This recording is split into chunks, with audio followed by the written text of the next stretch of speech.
chưa mang trái về chẳng thứ mà giờ ta chân lắm năm ở phố thật hôm nay chỉ mình đã vẫn kể đi năm năm năm tình về bằng nhớ hai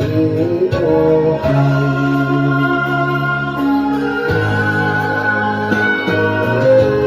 càng hùng đường đã tan đã năm vậy nay tình nhau ta lại đi từ ngày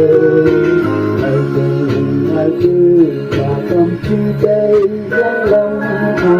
chẳng chi chẳng chỗ là chi đây để yêu yêu ai chưa mang trái thì chẳng thứ mà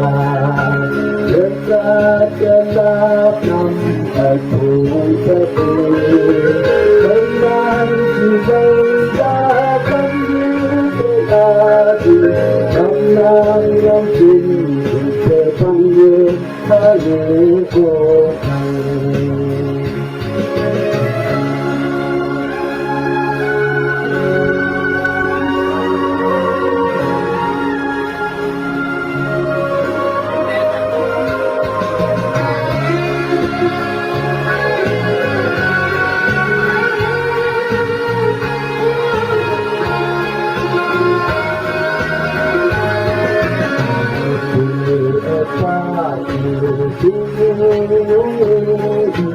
one more day mà ta ngày nay ta không ai muốn ta áo mới được ta bên người thân này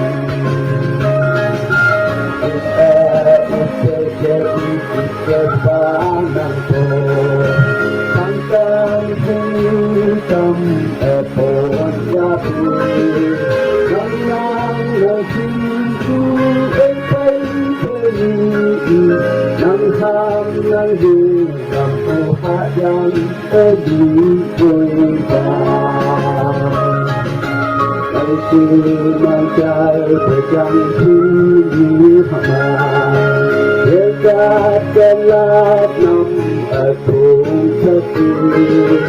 hôm nay chỉ vây ra vẫn như thế thì năm năm năm tình thể không như hai người yêu